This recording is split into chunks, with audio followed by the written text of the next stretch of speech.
Okay, so we're going to start with interview skills and competencies. That's what we're here for.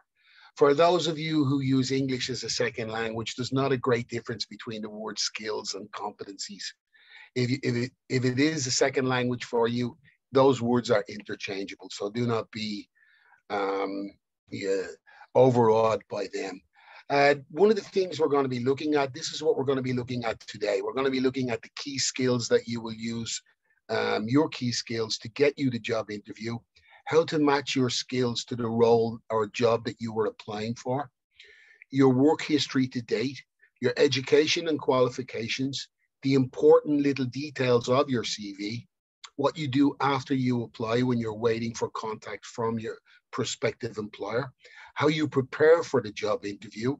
We will talk about telephone interviews and telephone screenings. We will also talk about video interviews, and there's so much more of those now. We will talk about different interview formats and the type of questions that you might get in each format. We'll talk about nonverbal communications and cues, your body language. And then finally, I will show you some sample interview questions, which is probably what you really want so you can practice. So what we want here is for when you do a job application, for your interview skills and competencies to be raised to a high competitive standard. So you understand what is expected from you in a job interview and how you can come the most prepared to give yourself the best chance to secure that job. As researchers, you should also be professionally familiar with job interview preparation, interview techniques, different interview formats, and the types of interview questions. Bear in mind that, this is part of a series of training that Euraccess offer to our researchers, and they are all interconnected. So in order to explain how each one of them connects, and this will also explain some of the words and the terminology that we use, I will explain them for you briefly before we get into the actual job interview preparations. So CV and interview skills are essentially a collection of skills that emphasize attention to detail. The little details are very important because they are what will separate you from the other applicants. And you learn in progressive complementary steps. And always remember, when you're sending a CV, your CV has only one purpose, and that is to secure a job interview for you. Then that is the next step and the next challenge. So within Euraccess, what we do is with researchers, and I explain this because I will use some of these words during the presentation so you will know what I'm talking about. The first thing we do is we want to help each researcher to maximize their potential, to find the best suitable career path for them where they will be most happy, most productive, and will achieve their potential. So the first thing we do with every researcher is we give them a questionnaire to figure where are they now? How did I get to the situation I am at? And where do I want to go from here? Then we do the self-assessment, which is a series of questions. Interactive IT program where we discover what your values are. What are the things that get you up out of bed in the morning? What are the things that you will not compromise for? And what are the things that are really an important element, a belief that you need to follow? The next thing we look at are your interests and passions. These are the things that motivate you, that excite you about your job. Then we look at your personality. What type of role is your personality best suited to? What type of working environment is your personality best suited to? Then we look at your skills. We do a complete list of all your skills because as researchers, your skills are the most important thing that you have to offer. Your skills are the passport that will take you wherever you need to go. So it's important that you understand your skills and how you apply them. At that point, then we sit down when we have all this information and we get into advice and counseling. And we start to develop a career and development plan for each individual researcher. You plan the journey that you're going to take. You plan over the next 2, 3, 5, 7 years. You also, we talk a lot about networking, and from networking, we get the elevator pitch, which I will mention also. The elevator pitch is a short paragraph what you use to describe yourself and to tell new people about you and about the research and work that you are doing.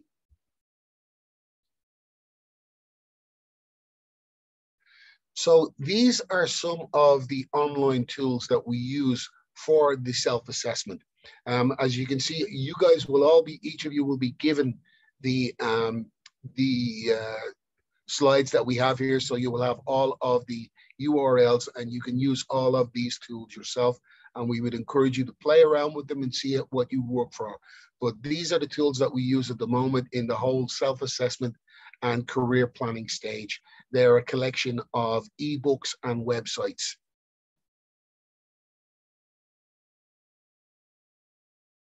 So the first thing we're looking at when we're applying for a job is the actual role, the job itself. Look at the words in the job advertisement. Sorry, just one last thing I'd like to mention. When we go through the whole process, I'll go back to this.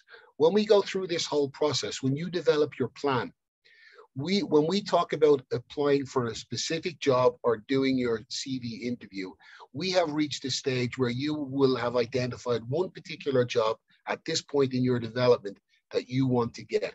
So this is not just any job. This is one job that, you know, sitting down with your counselor and your advisor, you have decided that you wish to go for.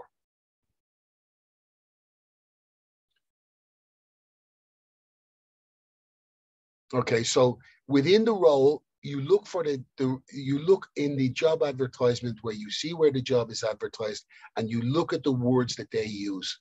What competencies and knowledge and experiences do you have that are applicable to what they need? Okay, make sure that you highlight these in your personal profile and in your employment and education. Whatever they are looking for in terms of skills and experience in the job advertisement, make sure you reflect that back to them in the CV when you apply for the job.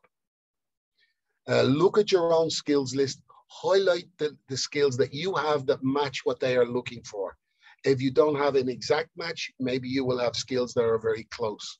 The next thing you want to list in your CV is any related skills or experiences that you feel might add value or something that they would like that would bring more to the role than perhaps other people. If there is still adequate space in your CV, you may list any other skills that you feel have relevance to the company or to the job they expect you to do. Just based on that brief introduction so far, does anybody have any questions? Of course, we will have lots of time for questions at the end, but occasionally I will just pause in case anybody has a specific question on something we have just covered. Yeah, thank you, Dean. I don't think we have any specific question on this first part. That's fine. I think you will share your slides with us, right? Because someone is asking if the slides will be available. Of course, yeah. Great. You already have the slides, Anna, so you can share them with the guys whenever they require. Yeah, I think it will be important because there's a lot of information in here. So you don't want to be writing everything down because then you might miss something else. So of course we will have the slides available for everybody. I'm just showing you here a sample CV. Now this is the top half of the first page of the CV, and this is the most important part. At the very beginning, at the top, you see we have the contact details, and then underneath that you have a personal profile. This is the short sentence and how you describe yourself to a potential employer.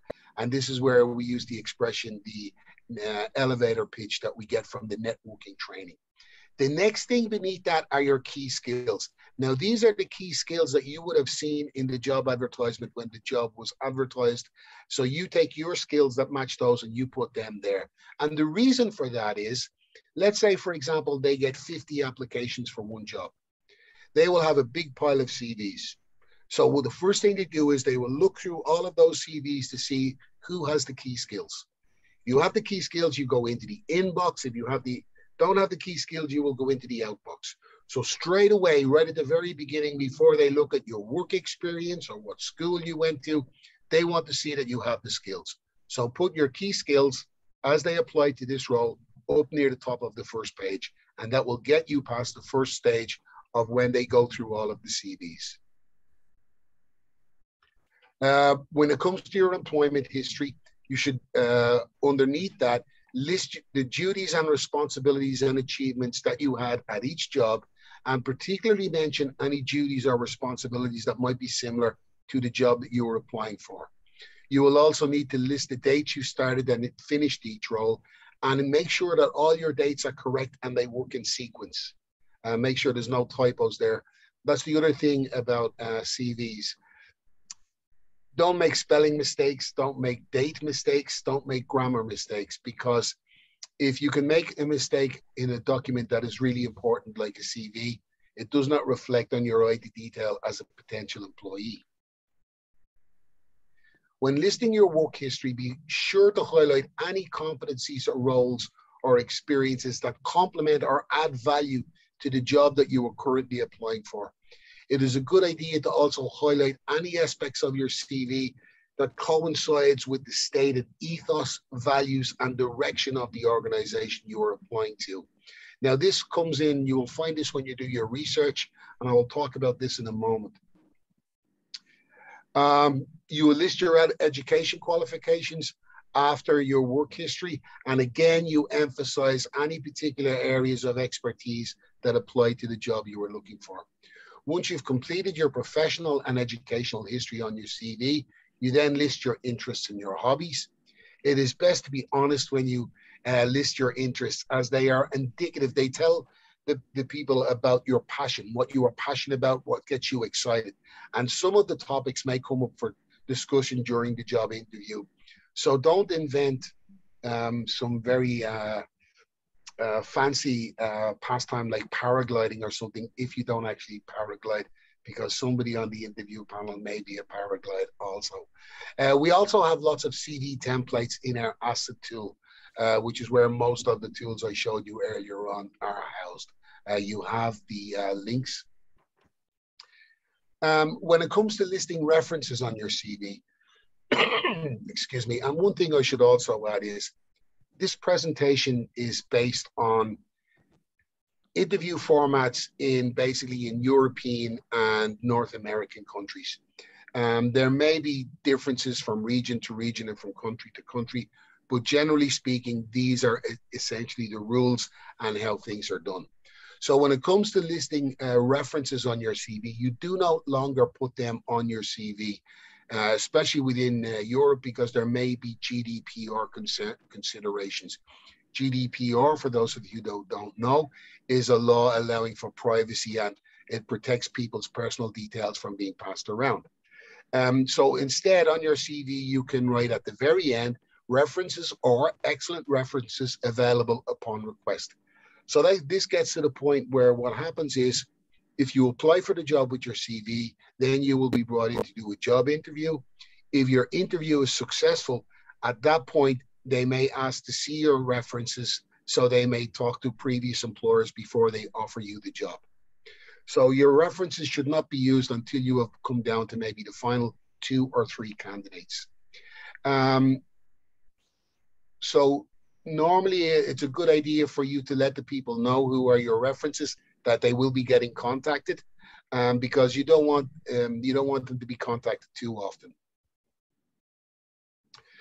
The other thing is, this is all about non-academic jobs and non-academic applications in industry and outside of academia. So try to limit your non-academic CV to 2 pages, 3 at the absolute most. You should clearly lay out everything, and it should be easy to read with adequate white spaces. Use professional fonts and styles in your CV. Should be the same size, 11 or 12. All headings should be in bold or italics. All bullet points and paragraphs need to be consistent, not too fancy, and aligned, all straight down the page. Your CV must be accurate in content, in spelling and grammar. As I said earlier on, it should be informative but concise. Don't use too many words. Don't use 20 words to say one thing when 8 words will do the same job. 7 out of every 10 CVs received by some high-profile organizations contain spelling or grammar errors. As I've said to you before, it's not a good way to begin a relationship when you make mistakes in your application. After you apply for a role or you apply for a job, you should be expecting a telephone call or an interview or an email to invite you to the interview. So always keep your phone turned on. And when you are busy, have a simple but professional voice message. If a potential employer calls you and they get a voice message that they think is funny, or you might think is funny, they may not get a good professional impression of you. So how do you answer your phone when you don't recognize the number that is calling? Also, once you apply for a job, think about your social media presence. If a company is thinking about hiring you, they will look at your social media presence. Is there anything there that might look unprofessional or maybe slightly embarrassing? If the organization is seriously considering employing you, well, then they may look up more about you. So it's important that you know. Any questions on that so far, guys? I will continue unless there's not. I'll just check the chat real quick. Yeah, we received some questions that I think Okay, could be related to this part. There's a couple of please. people who are asking your opinion on if they should add a picture on their CV, since now like templates normally offer the option of adding a picture. Yeah, that's a fantastic question. It's a tough question. Look, let's be honest. If I look beautiful, I'm going to put in a photograph. This is the truth. This is human nature. Personally speaking, I would not do it. I think it's best for people just to see your skills and to see who you are and what you can offer. I think putting in photographs will kind of muddy the situation. And besides, if they want to bring you in for an interview, they will see what you look like at that point. It's a personal choice. When I was young, perhaps I might use a photograph, maybe not so much now. Think about, if you're going to put in a photograph, think about what that photograph tells them. It tells them your age, because your age will not be on your CV. If you are concerned that you might be turned down for a role because of your age, well, there may be lots of reasons why you don't wish to use a photograph. Any others, Anna? Yeah, we have a couple of more. There is someone who's asking especially about awards. And this person is especially asking if the awards should be mentioned. And since, the Chinese system might be very different from the European one, if she should try to, explain what it means and the importance of the award into the Chinese system. So like the evaluator could understand what it means to have, gotten that award. Oh, definitely. And particularly if that award has any similarities with the work that you would be doing in the job that you were applying for. You don't need to go into too much detailed explanation. For example, you could say, I won X award for the best and whatever it was. Like, that's a very short sentence. And remember too, if this is something they are interested in, this will then give them an opportunity to ask you about that in the job interview. And because this is a very good area for you where you have won an award, you will be quite happy to explain at length what that is now. So save a little for the job interview. When it comes to the CV, people really appreciate brevity. They don't want to read too much because remember, they're going to be reading a big pile of CVs. So do them a favor and don't give them too many words. But if it's important information, let them have it. If you've won an award, tell them about it, and then you can explain further in the job interview. Any others, Anna? We have quite a few, and if you want, I read them to you. If it's getting too long, then we can save them for the last Q&A session. You tell me. I'll tell you, yeah, if it looks like a lot, we'll move on. But I'll take one more, and then we'll move on, and we can answer them. I'm only worried that we won't have enough time at the end. I want to make sure that we get all of our information. Yeah, absolutely. So I'll just read out this. Someone is saying that recently he has become very trendy to create your CV in a more like infographic way. And related to this, they're also asking if it's useful to have a personal website to help, present ourselves in, through the CV. Yeah. Look, when it comes to CV style, fashions come and go. Sometimes, you can have your photograph down the side, you can do all kind of fancy things. But the main thing is that the important information is easy to see on the top of the first page. Everything else is down to your personal preferences. So again, I would look again, like for example, if you're applying for a job in a specific country, instead of doing what you think is the best trendy CV, try to do a little bit of research, see what CVs look like in that country and do a more basic version. The main thing is getting your information across. And like I said, and never forget it, guys, the CV only has one job, and that is to get you the interview. You know, and keep that in mind. That should be your guiding principle when you're thinking about, you know, what to do with the CV and what not to do. I'll move on now, Anna. Yeah, I'll save the questions for the end. Please do, and I will answer every single question, guys. I promise. I'll stay here until every question is answered.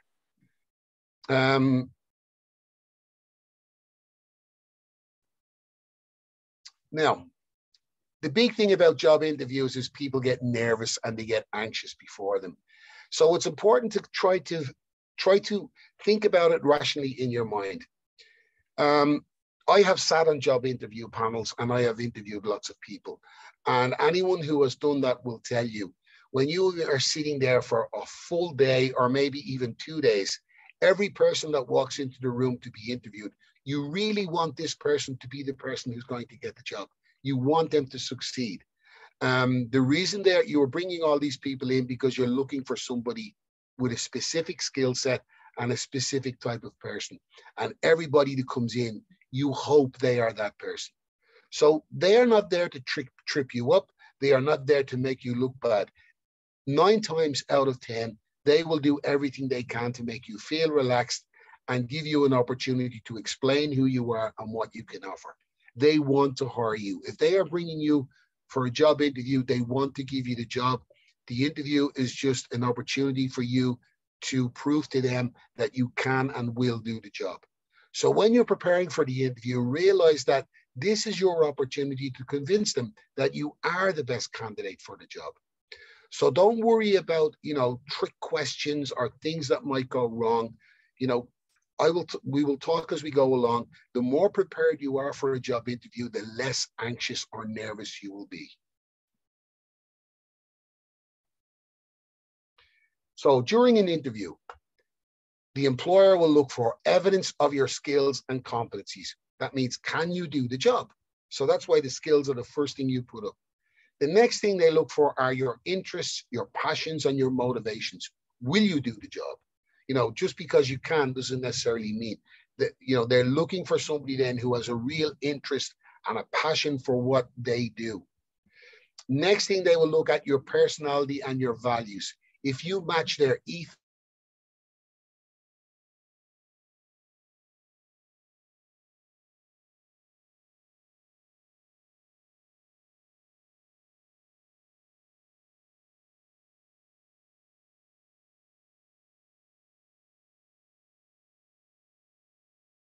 it will be to answer the interview questions because you will be more relaxed. You won't always know what type of interview the employer will use, so it's best to prepare for a few different types of interviews. And what we'll be looking at traditional interviews, competency-based interviews, strengths-based interviews.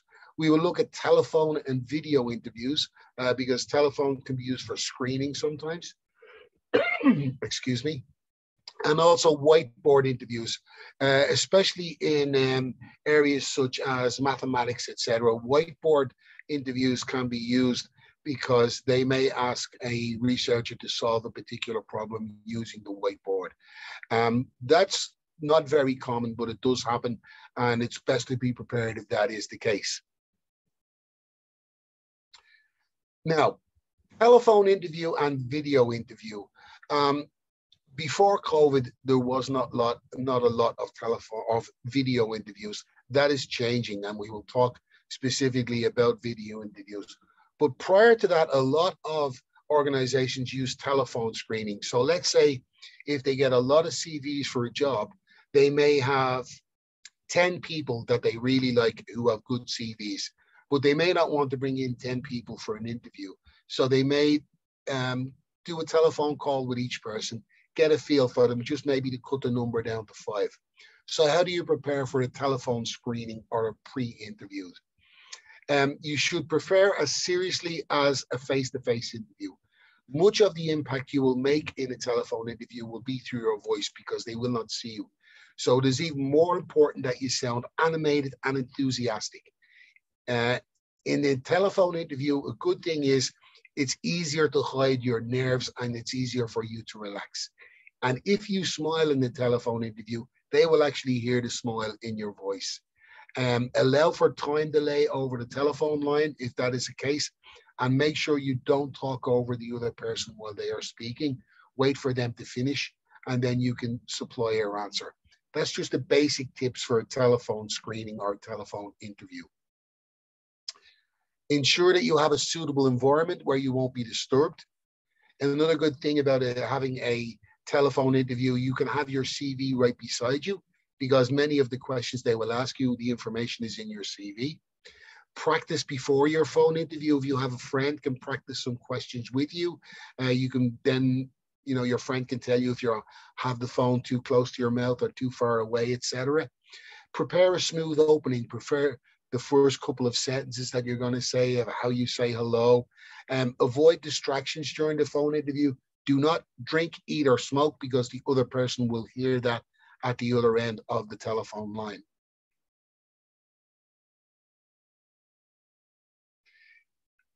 When it comes to the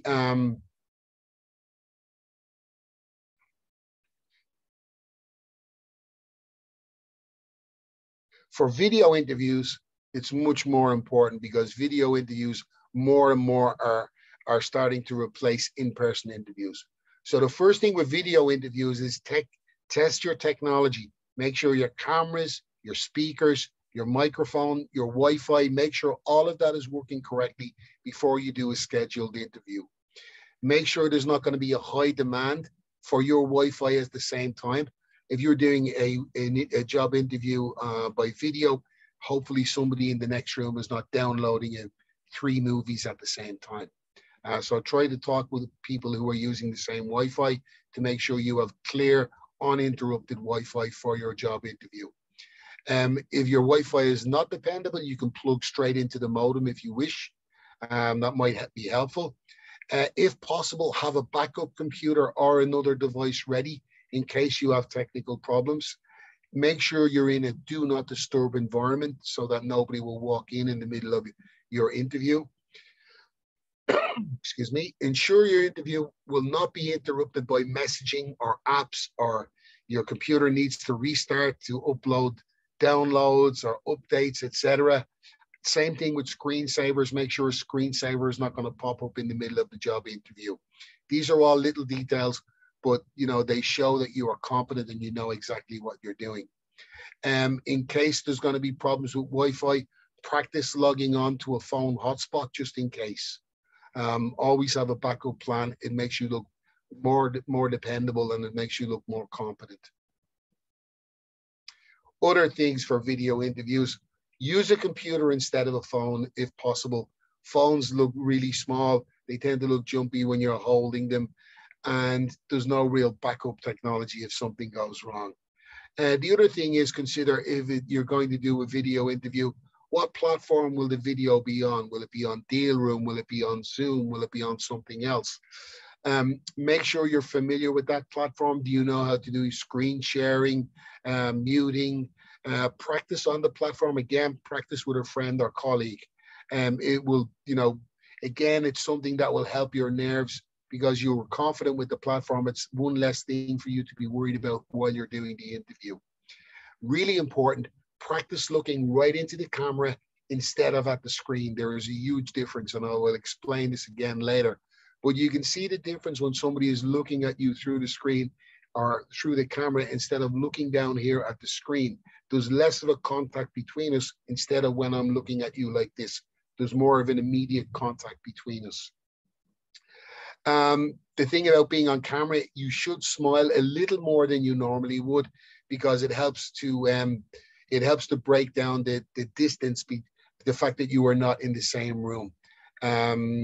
You need to be a little bit more animated and a little bit more friendly than you would be in person when you're on camera. So, look into the camera directly and smile as much as possible. And don't be afraid to use your hands the way I use mine. It makes you look a little bit more energetic and a little bit more into what you are doing. Everybody looks passive on video, so you want to avoid that. Yeah, practice with an honest friend. An honest friend will tell you where you are making mistakes. Practice the stories you want to tell in your job interview. Practice any questions you might have, or have your friend ask you some questions and then you can practice answering. Avoid a cluttered or busy background. You don't want too much going on in the background, especially movement. You want to avoid any movement at all because that's distracting, not just for you, but for the people you are speaking to.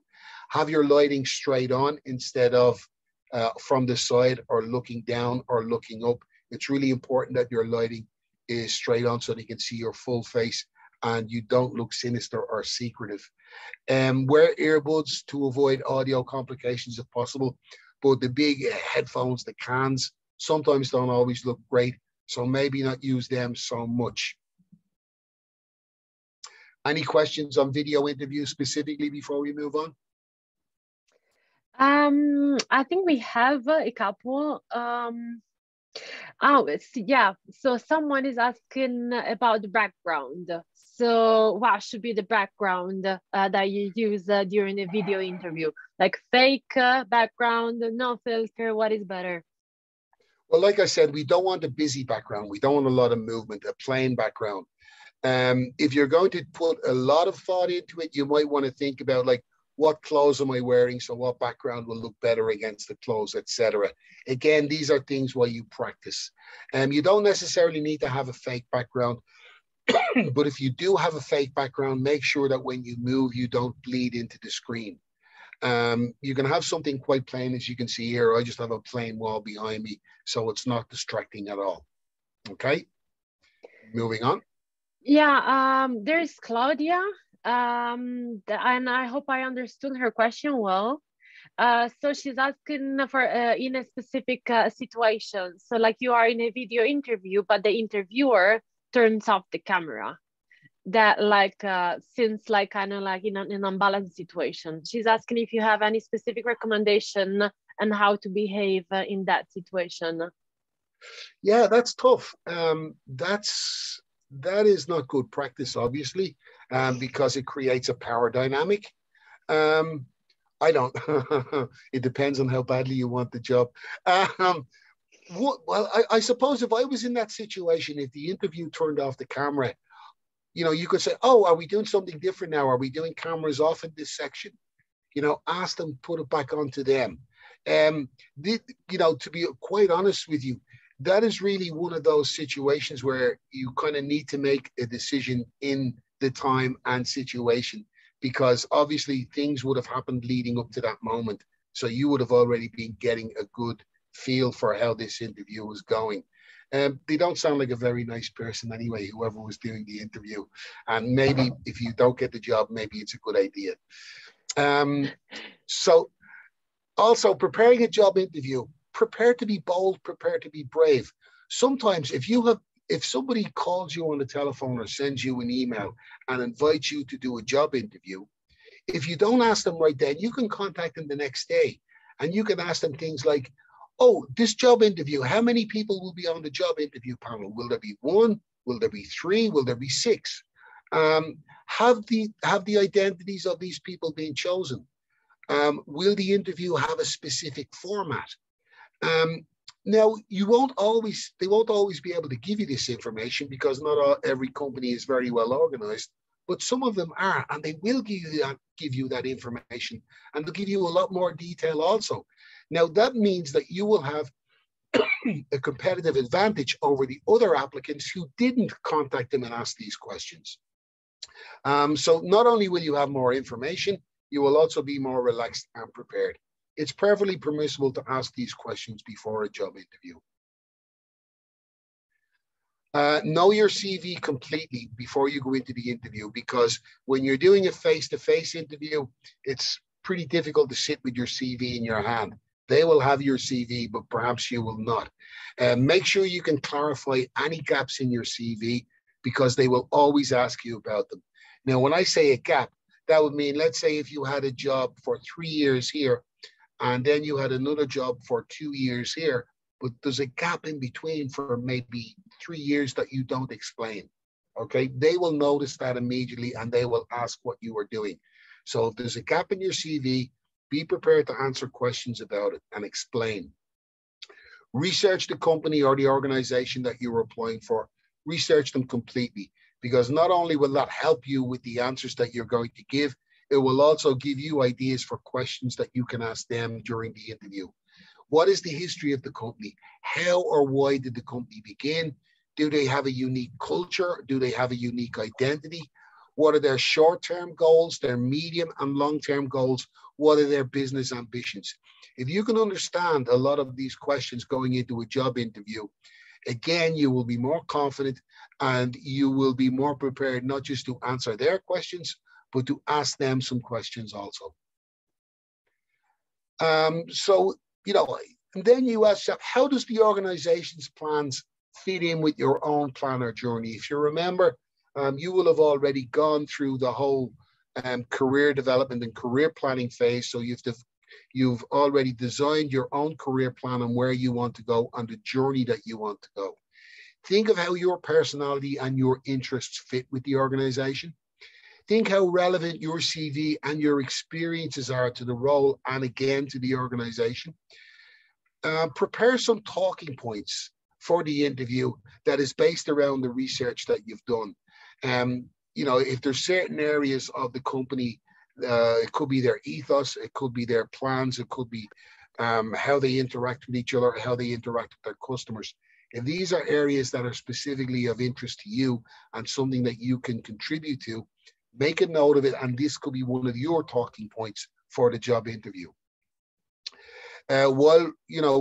Always have some questions prepared. And of course, before you go into a job interview, you should always turn your telephone off. On the day of the job interview, dress smart. If in doubt, wear business clothing. It is better to be overdressed than underdressed. A prospective employer will always forgive somebody who's overdressed. However, if you are underdressed, they may even take it as an insult or a sign that you are not really serious about the job. Punctuality and being on time is vital. Ensure you know exactly where the job interview is and how long it will take you to get there before you do on the day of the interview. Practice beforehand if you need to. Allow extra time to get to the job interview in case you encounter issues. It is an absolutely terrible feeling to arrive 10 minutes late for the job interview. You're breathless from running. You got sweat hanging out. You got scarves and clothes and things falling out of your bag. It's not a good first impression. Smile, smile, smile at job interviews. Be professional and polite from the first moment you enter the building. Every person you meet is a potential colleague, and they may be asked later on about your opinion. The person who is doing the job interview may ask the receptionist later on after the interviews, what did you think of that client? And what did you think of that candidate? So remember, everybody you meet potentially could have some input as to whether or not you get the job. During the interview, nonverbal communication is really important, guys. And it's something I want to talk about a little bit because I know there's cultural differences here, or you may think there are cultural differences. 55% of our message is communicated through body language. When it comes, obviously, to job interviews, you want your handshake should be warm, strong, but not too firm. You don't want to squeeze the other person's hand. Always smile and make steady eye contact.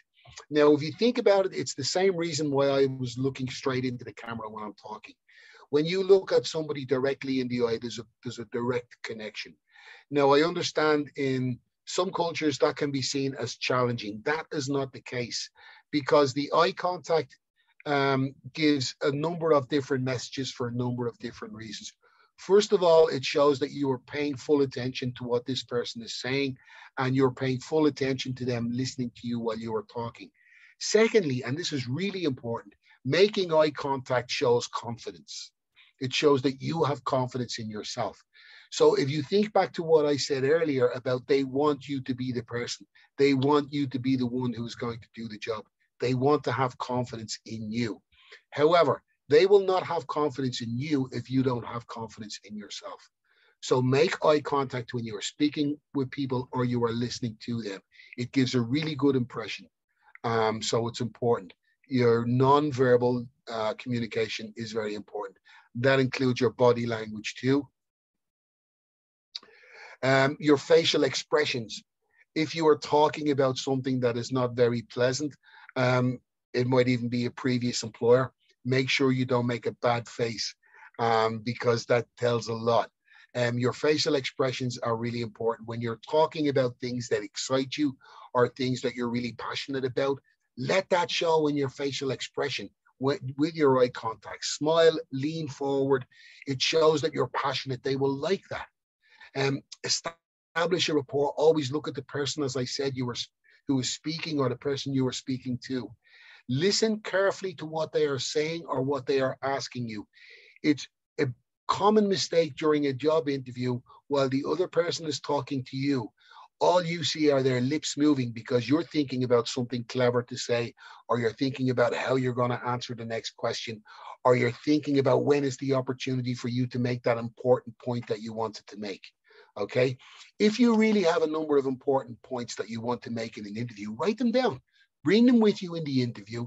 And then at the end, they will ask you if you have any comments or questions. Then you can take it out if you haven't already covered it. But at the moment, just listen to what they are saying, because that is the best way for a job interview to become a conversation. I don't know if you understand the difference, but an interview is a situation where you are sitting in front of 2 or 3 people and they are asking you questions and you are answering. A conversation is where it really stops being question and answers and you start exchanging opinions and views and you start talking amongst yourself. When this happens in a job interview, this is a fantastic development because you're creating a very positive atmosphere around your interview. If you do not understand the question or you're not, you're not quite sure what they said, ask them to repeat it. It is better to be sure than to answer the question you thought you heard instead of the one that was really asked. Demonstrate your listening skills. Listening skills are a really important part of communication. Do not talk over the interviewer.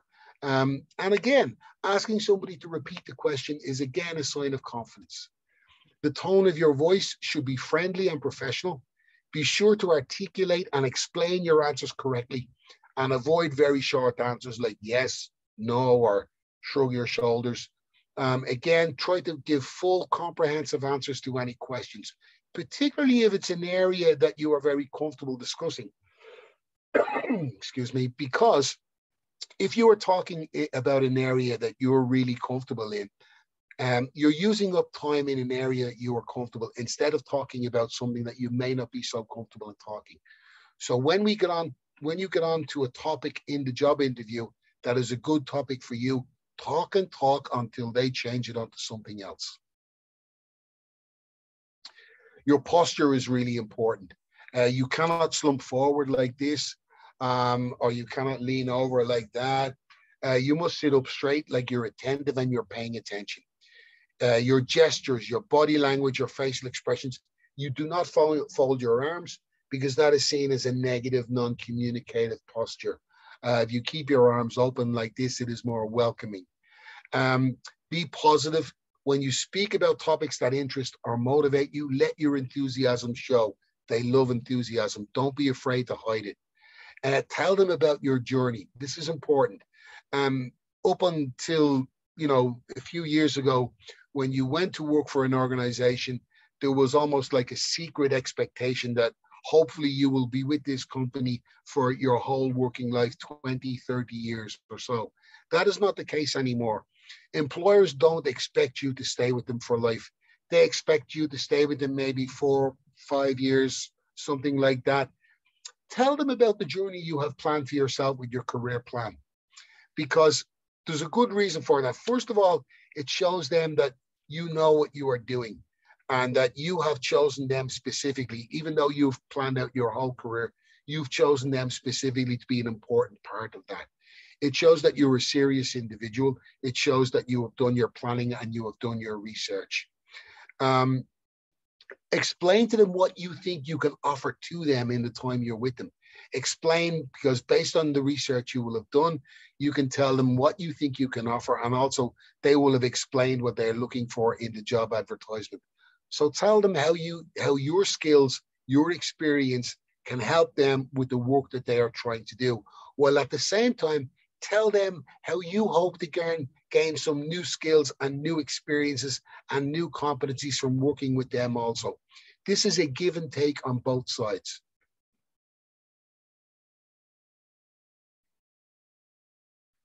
So for specific interview formats, and before I get into the different interview formats, I'll just explain some reality for you.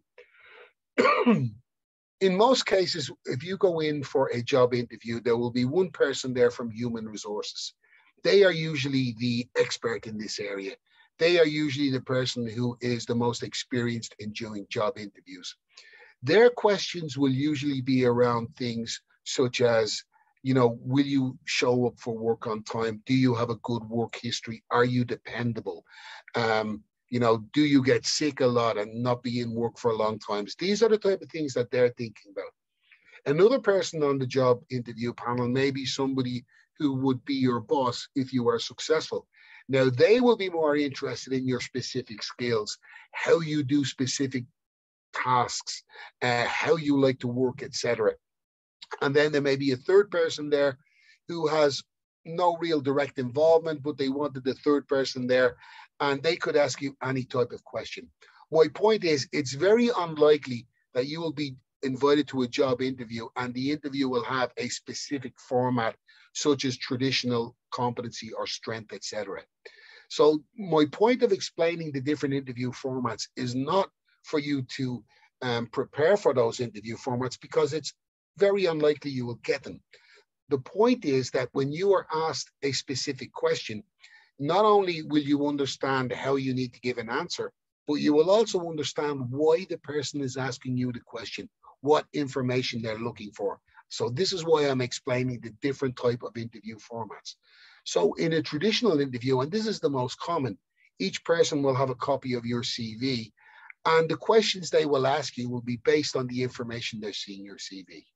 I see you worked for such and such a company. How was that? Did you enjoy it? What did you do there? So they will use your CV as a probe to guide the preferences, the decisions that you have made in the past, your achievements, your awards as well. This is where you get to talk about your awards, as demonstrated through your professional, academic, and other activities.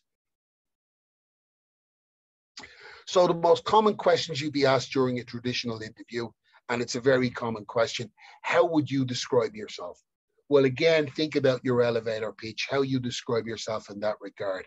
And this is a question that you should practice answering quite a lot. And again, the question should not just have one simple answer. The answer will be the same mostly, but you need to provide a little extra detail so it will apply specifically to the job and company that you are applying to. Could you tell us about your present or your last job? Say only positive things about your last role or previous employers. Never say anything negative about anybody in a job interview. Discuss the elements of the role that best relate to the role that you were interviewing for. So when they ask you to talk about your last job, tell them everything you did. And if your last job has got any relevance to the new job that you were applying for, make sure you make that connection for them. What do you know about our organization? Another very common question. This is an opportunity for you to show that you've done your research. And really, you should always be looking for that little bit of information, that little bit of extra information that the other candidates don't find when they're doing their research. Why would you like to work for our organization? Another great question.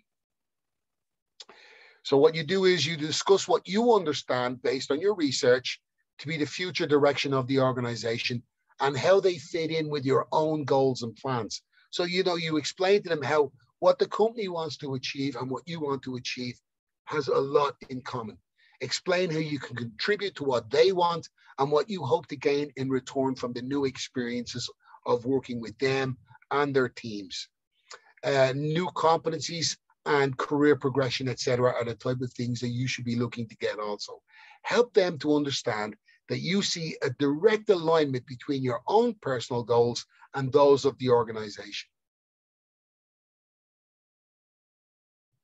Why do you think you might be a better fit than other candidates with similar experience and qualifications? Again, another very common question. This is where you can discuss the positive elements of your personality, as you would have done in your preparation with your Axis, how those elements of your personality apply to this role, and the values that you have that match the stated ethos of the organization. Why are you the best person for this role? Your motivations and passions, again, let it go. Talk about, remember, you will have identified this job as being really important to you and your development and your career. And for all of those reasons, you can explain now what those reasons are. You should have plenty to discuss when you're asked a question like that. Let your enthusiasm show, be animated, lean forward in your chair, make eye contact. They will really appreciate it. What is your main strength? Okay. You will have done in your skills list, and you know what your motivated skills are. Think about your motivated skills and the skills that, are really strong, and they are the skills that you enjoy using. Talk about them when you're asked about your main strength. Your motivation will come through naturally. What is your main weakness? This is a tricky question. Nobody likes to answer this question, because to admit a main weakness is to admit a weakness. So one way around this question is you could mention a training workshop that you've recently done, or one that you're planning to take. Because what this does is this demonstrates that you have a capacity to identify your own weaknesses and then seek to remedy that through further training or further experiences. So whatever training you have just recently taken or are about to take, that could be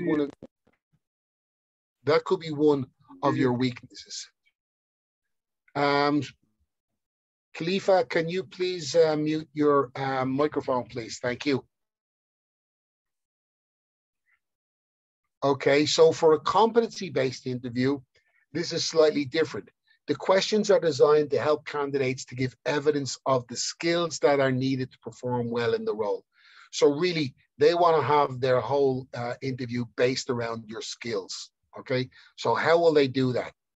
Here's the type of competencies and skills that these are general skills that they look for in researchers. Communication skills are something that come up constantly from industry when they're talking about researchers. The job interview is an excellent opportunity for you to demonstrate your communication skills.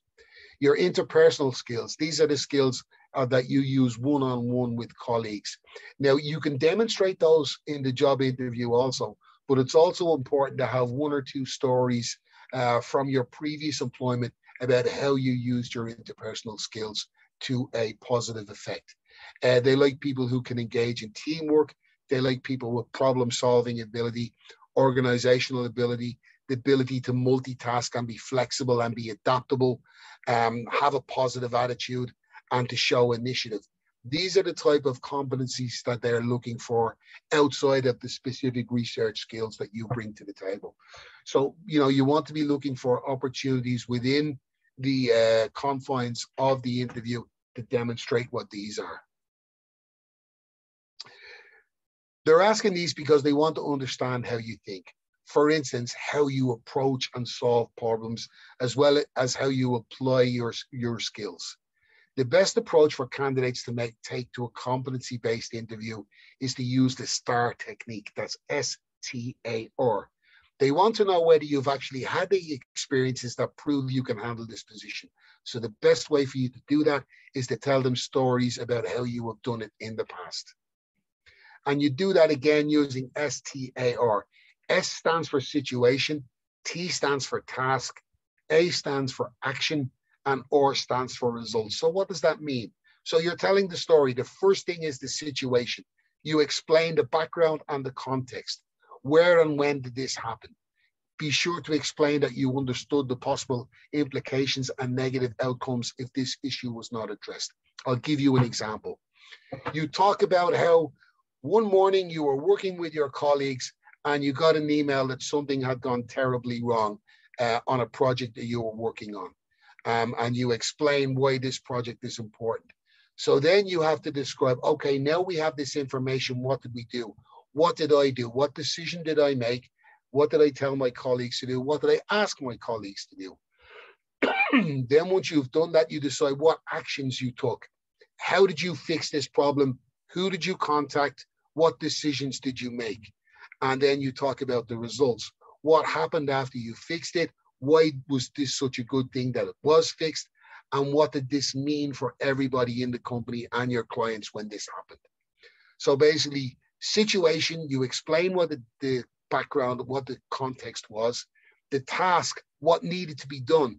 Once you recognize what needed to be done, and then the actions, what did you do? What actions and decisions did you take? And then order results. You can build a story, any kind of a story around the STAR technique: situation, task, action, and results. So commonly and frequently asked questions. Could you tell us about the time when you used your communication skills effectively? These are questions that you should think about and plan beforehand, because sometimes in the heat of a job interview, your mind could go blank and you might not remember any instances of when this happened. So, practice, have a few stories like this available about, a day when you were the hero, you stepped forward and you were able to make a bad situation better.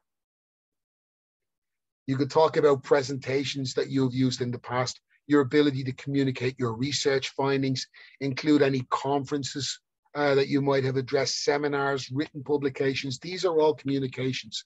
Convey scientific information to a variety of audiences, any public engagement activities or outreach activities.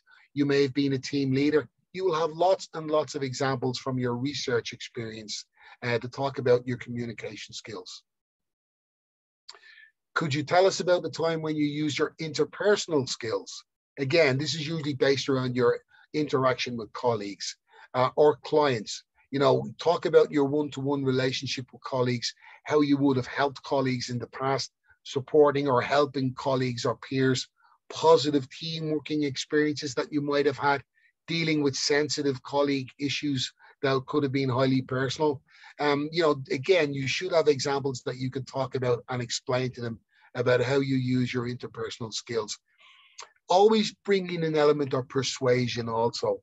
How you persuaded your colleagues to maybe do something that was for the best that they weren't sure about. Because, being able to persuade somebody or persuade a group of people to do something is a really good, strong example of interpersonal skills. Can you provide us with an example of when you had to multitask in the workplace? Again, use your STAR technique. We all have examples of bad days at work with time management or organizational skills, how you balance your research with all your other commitments, teaching, writing, education, etc. Again, use the STAR technique, tell the story, and you will get your point across very, very well. More competency-based interview questions.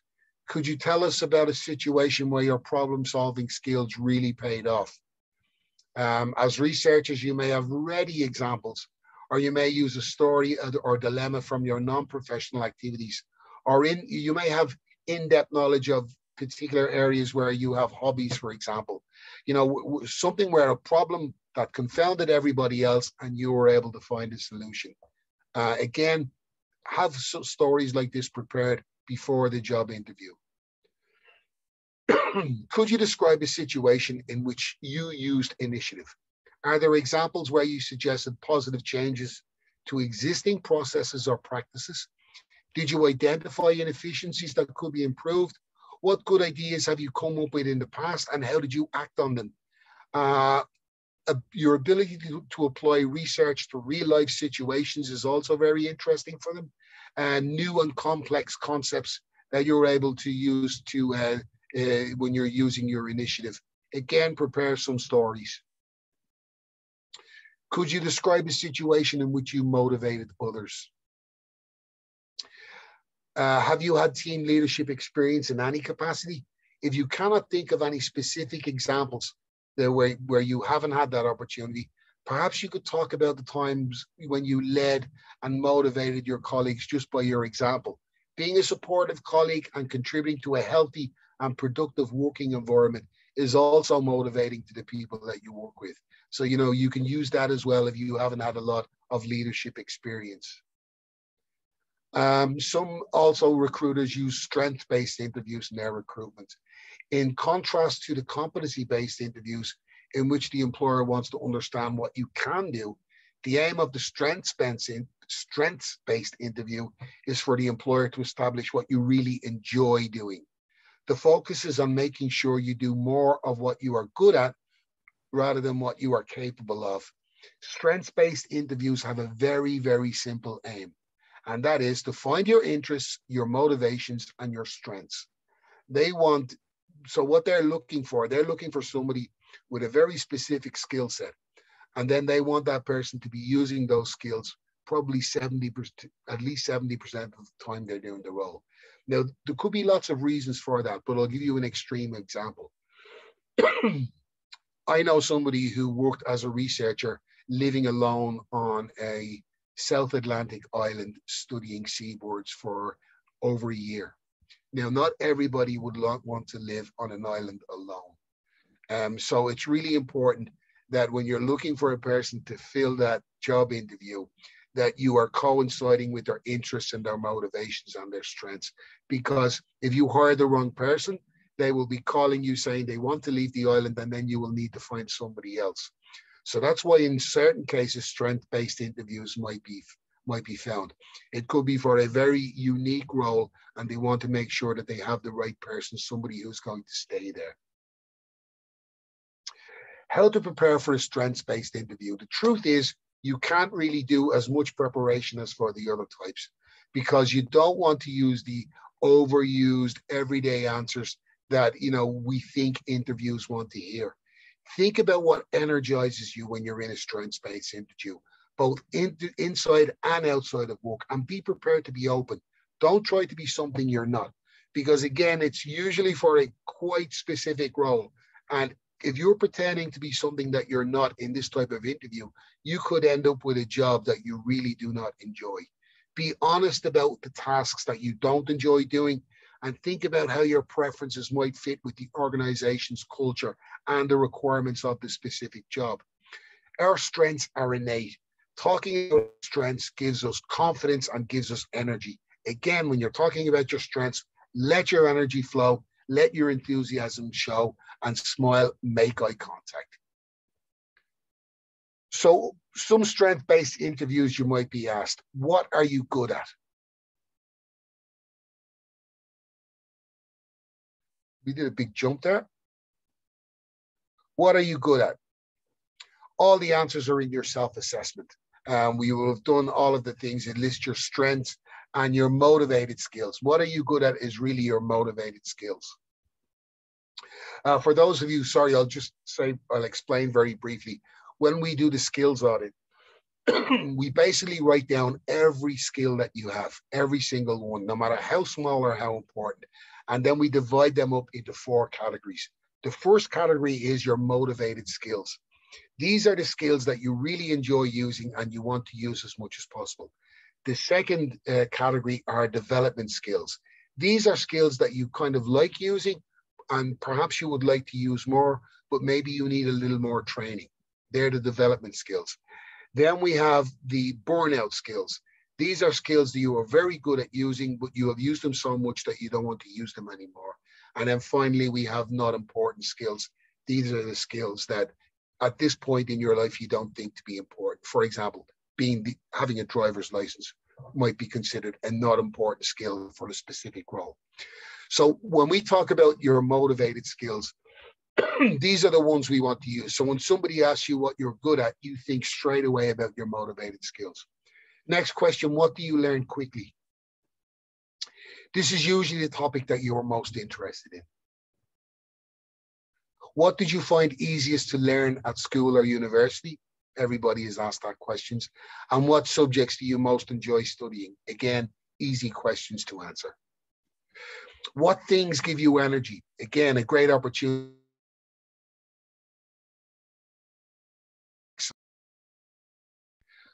You can talk about the working environment or colleagues or your expectations or your goals. These are all things that can give you energy. Describe a successful day that you have had. It's a very similar interview question. Again, you can use your STAR technique here. If you're asked to tell a story or describe something, the STAR technique is always a good guideline because it gives you a beginning and mid. So, you know, if you don't use that, sometimes your story can disappear off into the ether halfway through. When did you last achieve something you were really proud of? There's another question. So again, speak about an achievement in which you invested a lot of time and energy.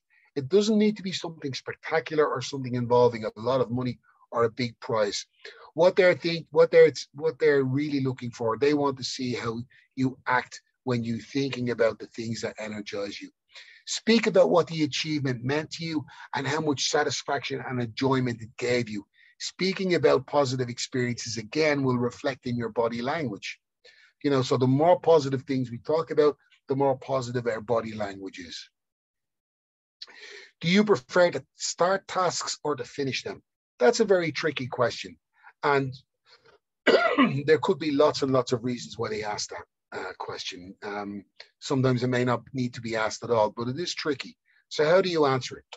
Well, the first thing you do, you make your decision, give an honest answer, but give the reasons for your answer and explain that you were being forced to choose, but you're quite happy to do both unless you really, you know, do have a preference.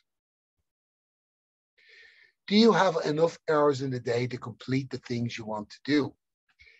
Okay, so what they're looking for here is, you know, are you organized in your work? How do you get through your work?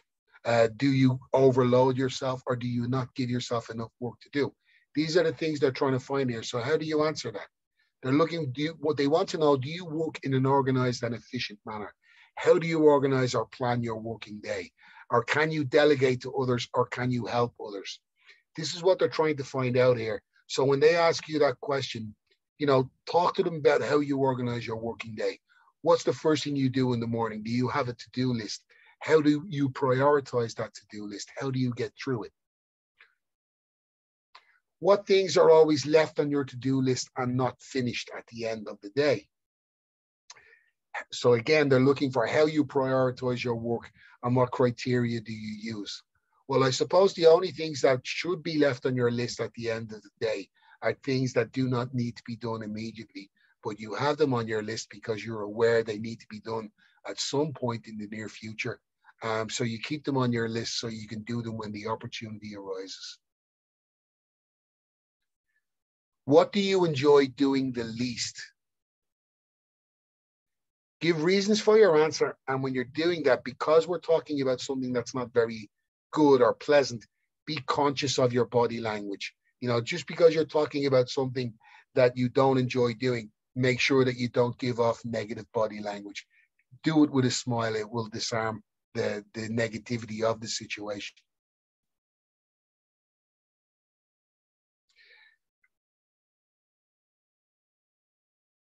Ending the interview. At the end of the interview, you will almost certainly be asked if you have any questions. Again, this is where if you've prepared your questions, you can take them out now. Most interviewers will be a little bit disappointed if you don't have at least one question. You know, they expect to have a little bit of interaction from you. While you're doing your research, perhaps some questions came to you while you were doing your research. You could have written them down at the time. Your first or your second question should not be about topics such as, oh, how much money are you going to pay me? Or how many vacation days do I get every year? Those are things that will be discussed if they offer you the role. But at this point in time, you know, only think about the role itself and how you can contribute. Now, another difficult thing that people are always asked about, if they ask you what is your salary expectations? It's very difficult because usually in financial negotiations, the first person to say an exact figure usually loses the negotiations. So you don't really want to be the first one to put a number out there. Particularly, you might put out a number that is too low when they could have been thinking of asking you something higher. So if you're asked about your salary expectations, you can ask them in reply, well, what is the bandwidth for this particular role? You know, they will say, well, it's between this number and this number. And then you could say, well, that sounds reasonable, and then move on. That way you're not committing yourself to a specific number unless you wish to do so at this point in the interview. On the day of the interview, at the end, thank the interviewers, each one of them individually, for their time and the opportunity what you have to offer. Now, when you're thanking them, again, you shake their hand, make firm eye contact when you're saying thank you. Ask them, really important, ask them when they expect to make a decision and when you should expect the follow-up communication. If you don't ask those questions, as soon as you leave the job interview, you will be worried about, well, will they call me? When will they call me?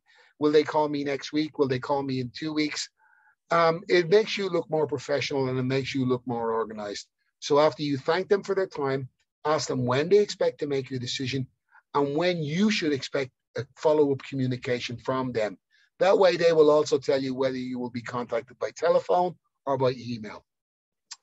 After the interview, the same tips as I spoke about at the beginning when you make the original application. Answer your phone in a professional manner and have an appropriate voicemail message on your telephone. And that's it, guys. Thank you for your time. And I'm ready now for all of these wonderful questions that you have. Thank you, Dean. That was, I think, very intense, and you really gave concrete and useful tips that I myself am going to use for my next job interviews. But let me go. But whoa, Anna, your access China cannot afford to lose you. Please. But as you said, you know, like we are like much more dynamic. Like the job market is much more dynamic now. So I don't expect Indeed. you to stay with your Indeed. access China forever. I don't want to run away for sure. But let me go through the questions. Just for the participants, I'm not going to read all of them to Dean because some of the questions you asked were replied through his presentation later. So I don't want to ask him what he already talked about. It's just a couple of those. First one, we have a few questions about the CV part. So Yes. there is someone who's asking, who is saying that like this person has some video works that things will help show his abilities. And so like how to integrate them into a CV and if that is a good idea. Also, Okay. just let me add that since it's very quick, someone is asking if the CV should be black and white and which font and if to use colors. First of all, regarding the font, professional fonts, that would be things like Arial, Times New Roman, etc. Normally around size 11 or 12. Color or black and white, again, if you're going to use color, use it. Color can be very effective, but use it sparingly and use it. You know, you don't want to have too much color; it's going to hurt their eyes. But you asked me a very important. What was the first part of that question you asked me there? It was really important, Anna. About the videos. Oh yes, the video. Really important question. I'm glad you asked that. One of the things that you will have on your CV with your contact details might be your LinkedIn profile or perhaps a personal website. You will put that with your contact details on your CV, and it's there you can put any videos that you want to put. If they are seriously thinking about hiring you, they will go in there and they will look. They may not look when you're first doing the application because there could be lots and lots of applicants. But if you make it to the shortlist, they will look at any movies or videos that you have. Cool, thanks a lot. Then we had a couple of questions, both focusing on the differences between CV and how to prepare an interview, if the job is for a company or if it's for a university or research institute. Yeah, my expertise really goes with industry. I'm familiar with academic CVs and academic jobs, etc. But an academic CV, and I suppose to a certain extent, an interview might be a little bit different too. But an academic CV is definitely different from, an industry organized CV. So, that's all I can really say in that regard. Okay, thank you. Yeah. And let's move with the next question. There is someone who is asking how to deal with organizations that want also the candidates to include the references in their CVs. When you say preferences, what do you mean by preferences? References. Oh, references. Yeah, sorry. Well, yeah, well, you see, look, if that's outside Europe, GDPR does not apply. So if they request that and they expect it, well, then I think you're going to have to give them the you what you can do is you can put down the name of your references, but you don't necessarily need to put in their contact details. The contact details can be provided at a later date if you make it to the short list. Okay, so that's maybe a way to compromise with that particular request. Okay, that's a good tip. And okay, this is a question that is related to the video interview part, because I think you talk about how to dress in physical interviews. This person is asking, should I dress formally when I'm preparing for a video interview? Yeah, I would dress the same as for a normal interview. But remember, you only have it's only from the waist up, so you don't have to clean your shoes or anything. All you need is a nice shirt and a nice jacket. You know, you can be wearing anything after that. Yeah, just remember not to stand up if you That's are right. wearing Yeah, your don't get pajama excited. pants. Yeah, don't get excited and stand up. Okay, and then we have a question that I think is specifically for the Chinese candidates. They're asking how to explain to foreign in an interview is that in China Google and Facebook cannot be used. I think this person had a bad experience, and he's asking suggestion on how can I suggest them that maybe we could rely on like Chinese platforms like Tencent, because it's really like it's really a tricky thing in China. Like so many softwares rely on Google or Facebook, and the interviewee might just not be aware of it. Yeah, I don't see it. I don't see that being a particular problem. Um, don't ever apologize for being who you are, or don't apologize for the realities of your situation because you did not create your situation. You are just dealing with it.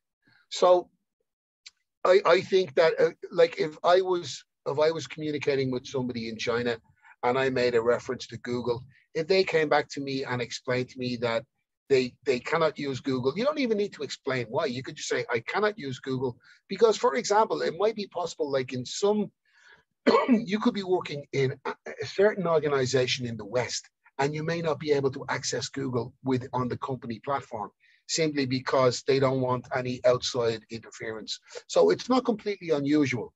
And I think once you inform somebody, look, I cannot use Google. However, I can use this or I can use this. As long as you suggest an alternative, I don't see there's going to be a problem. Good. Then I don't think you touched on using headphones. So we have a specific questions. Is it better to use headphones during a video interview or just go with the computer microphone and speakers? Yeah, no, actually, I did mention, I said the headphones are better because they reduce disturbance or noise pollution, and it helps you to concentrate better. And while I've got my headphones in, I cannot really hear any other noise that's around me. So again, it helps my concentration. Like I did say though, but the big cans are probably not a great look, but preferably just small buds like this. Thank you. Sorry, I missed on that. No problem. And then I think there is someone who's asking you directly if you would be available for arranging mock interviews, so our audience can practice. Actually, I'm glad here's a great idea, guys, and I'm glad you asked this because we had we had a number of cybersecurity masters people, and I don't know, but like if you do cybersecurity, you literally have a job waiting for you when you're finished. There's a big demand for people with cybersecurity, so we had a big group of cybersecurity people, and we gave them a CV workshop class, and then we did the CVs, And then we did the job interviews and we explained everything I've just explained now. And then we did some mock interviews and we realized that nobody seemed to take up any of the things that we had been teaching. So what we did was, and I strongly recommend you guys to do this, you could do it amongst 3 or 4 different friends. Arrange to have a dummy interview, a fake interview, or have the questions ready, but use your own phone to record yourself. So put your phone behind the interviewers so you can see, so your phone can record how you look to the interviewers. You will be really amazed at, you know, we tried to tell people about their body language, we tried to tell people about their posture, and it wasn't really making any effect. But when they saw themselves on camera, they understood exactly what we meant. So I think that's a wonderful idea for you to do. Use your own camera, record yourself practicing your interviews, and you will learn a lot from it. And of course, you will be the only one who has access to it. Yeah, exactly. And that's so different when we see ourselves recorded after. Yes. And okay, the next question is how to create an impactful brief introduction. And before giving you the floor, and let me just add that I think this relates to like elevator pitch, and we are going to have a couple of webinars, a couple of trainings in this session. In this like training series, they are going to focus especially on how to do an elevator pitch, 3 minutes impactful pitch. So stay with us if you're interested in the topic. But please, Dean. Yeah, that I can only, you know, confirm or echo what Anna has said. The whole phrase, the elevator pitch, comes from networking. It's essentially maybe 3 sentences where you explain yourself. Think about when you go to a conference and you have to walk up and introduce yourself to people. My name is Dean Hogan. I am with such and such an organization. I am from such and such a country, and my main research interest is, and then you talk about that. Then you've told them a lot of information in a very short period of time. So that's really what you're trying to do. But always you want to design your elevator pitch. First of all, you want to get the information that you want to give should be in the elevator pitch, but you also need to be thinking about what information is the other person looking for. Try to give them that information also. Thank you. And I'll continue with the questions, and hopefully then we also will have the time to unmute someone if they want, but we still have questions, so I don't want to skip any of them. So we have a person that is asking how to behave when in an in-person interview, you find that the interviewer is not very friendly and it's been tough on you. Yeah. Well, you know, not being very friendly and not being tough, they're very subjective terms. Like, I might think they're being tough, you might think they're being professional. It's very hard to say, but at the same time, if you're sitting in a chair and you feel that somebody is being hostile and unfriendly to you, that perception is a real thing for you at that point in time. I don't know. It depends on your personality. It depends on what you are comfortable doing. It depends on the role of the person who is behaving in this way. It depends on how much you want the job. Personally speaking, if it was me, I can only talk about what I would do. I would maybe try to disarm the situation by saying something like, is there something that I'm not aware of that you're not happy about? Is there something that you need that I haven't given you? Try to find out what the reason is for their unhappiness and maybe put it back onto them. Yeah, it's a type of situation where every situation like that is unique. And there is no real answer that will cover all of those circumstances. Yes, just need to be ready.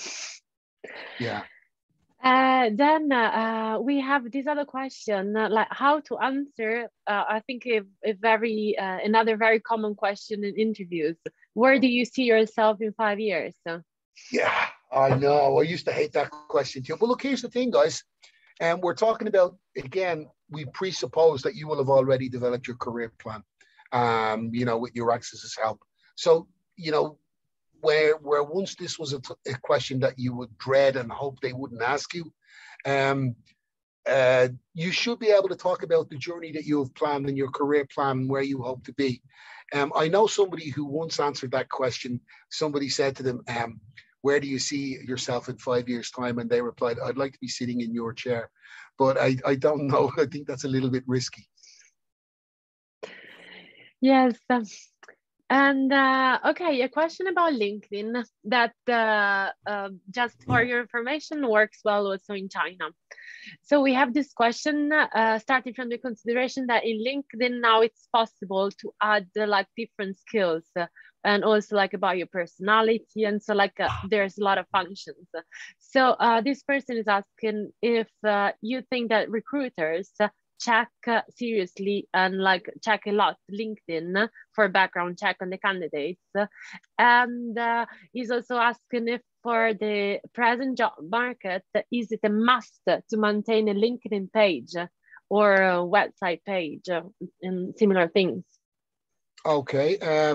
First of all, yes, they do. I think, you know, I got to be honest, guys, full disclosure here. I don't use social media.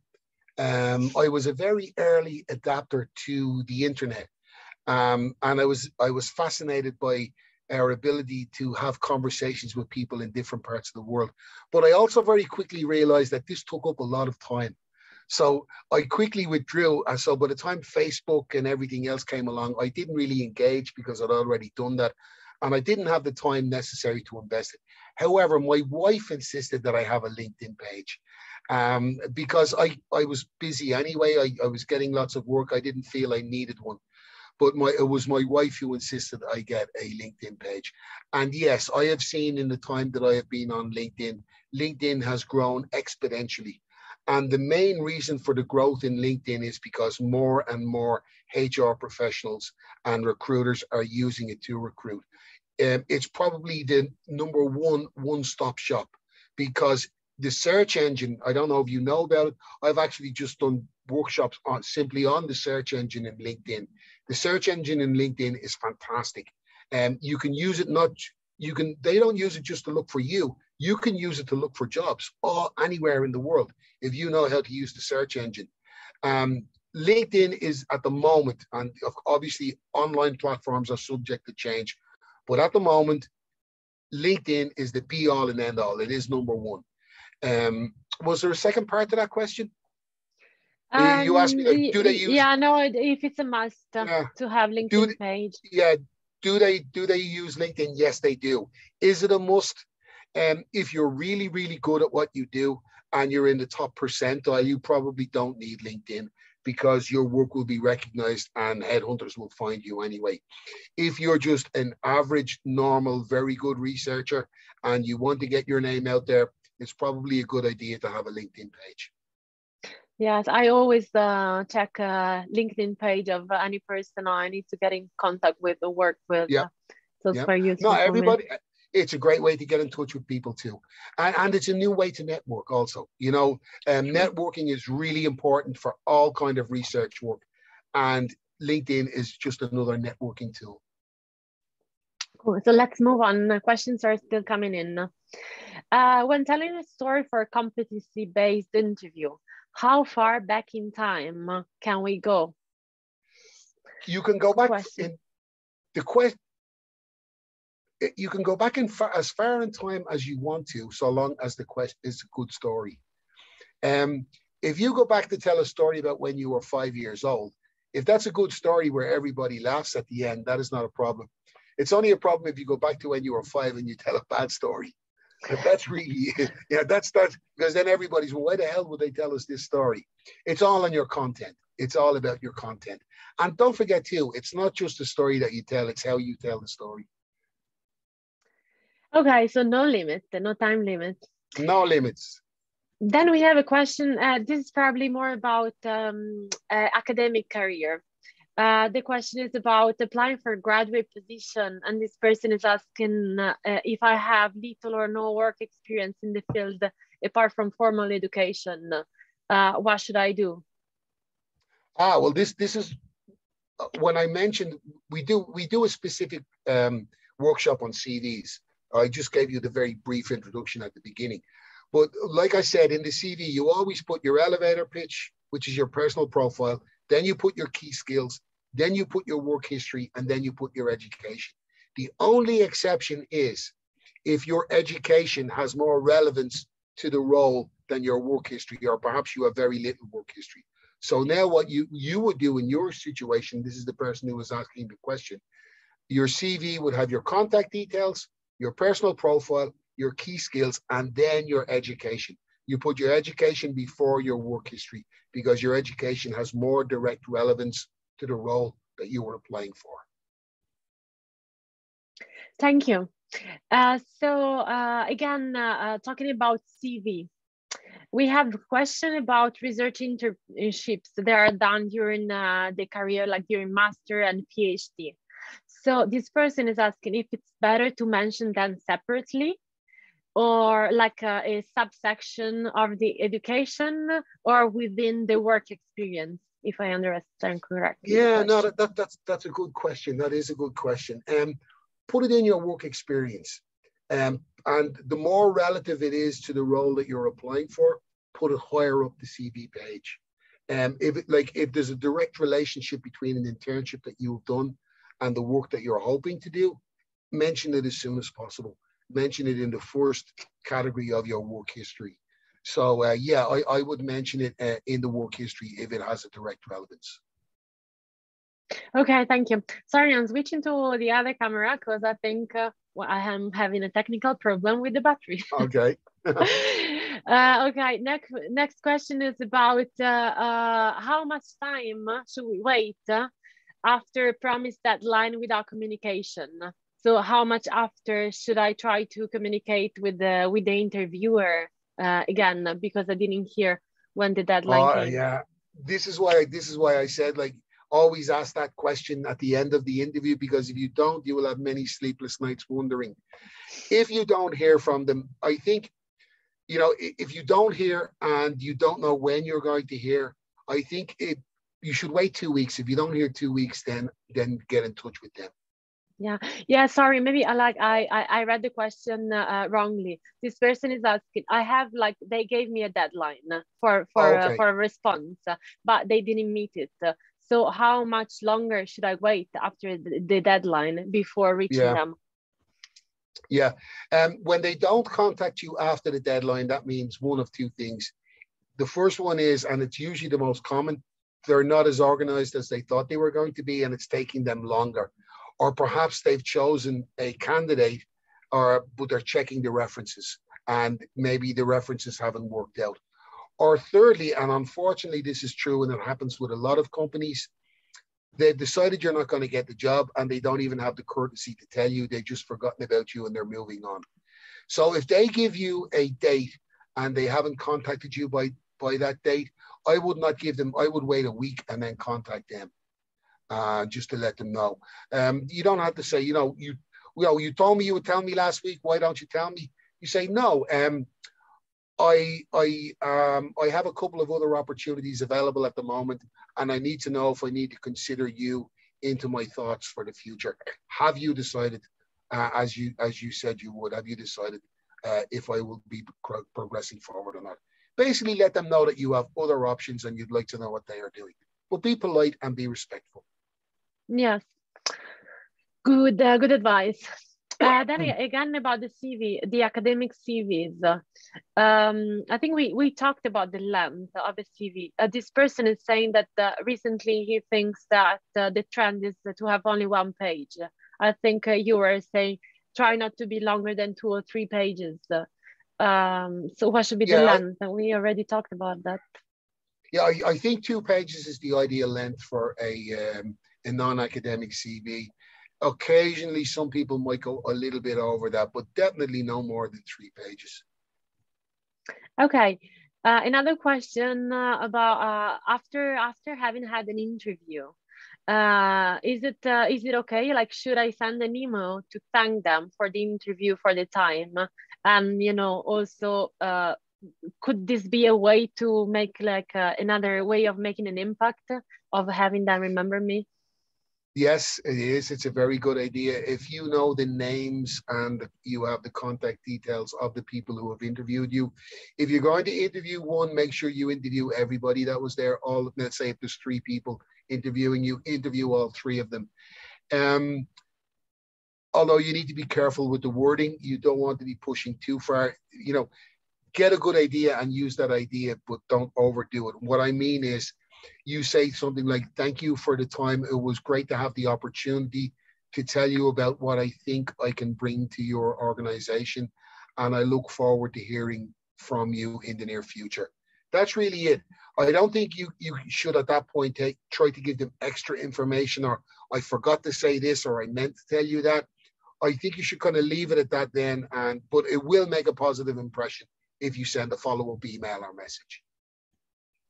Thank you. And we have a final question for the moment. This person is asking if you think it would be impolite if like to contact the interviewer for with questions about the job before applying for it.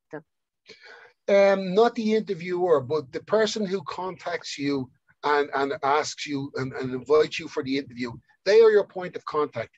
So you should take every chance and every opportunity. You don't know what they will say. You don't know what they will give you, but ask them for the information. Like I said, you can ask them, will there be a format? How many people will be in the interview? Will there be a specific format? How many other candidates are there? They may even tell you this information. Ask politely. Sometimes they'll tell you, sometimes they don't know, but it always helps to ask, because if you do ask, most of the other people will not, so then you will have a competitive advantage. But always be respectful and always be polite. Thank you, Din. I think this was the last question. We're receiving a lot of messages, but they're just thanking you for the very informative session. Thank you, guys, and hopefully I'll get to meet you all at some point or another. Yes, look, I'm going to just, since we have a few more minutes with you, I'm just going to ask if someone wants to just ask a question directly. But I think we really had a lot of questions and we touched on many, many topics. I don't see anyone asking for it. Okay. Well, listen, yes, guys, it was an honor to work with Euraccess China. I know you guys are doing great work, and I know there's at least some people here that I'll run into again. And thanks also to Haldor. No, thanks a lot to you. It was really very interesting, very intense. And thanks you for staying with us for such a long Q&A session. I think it was the opportunity to touch on many small details and really personal, like very concrete questions and issues that people have or think they might have during job interviews. So thanks a lot for you, Din, for being with us today. Thanks a lot, guys. Bye-bye. Bye-bye. Have a good day. Have a good evening, everybody. Thank you so much. Anna, maybe we could put the QR code once more in case anybody wants to follow up with more questions or discuss what we were talking about today. I encourage you to do it in the group. Yeah, let me put it on because also I'm sure someone joined later, so they might not have seen it. Give me just one moment. My PPT is opening.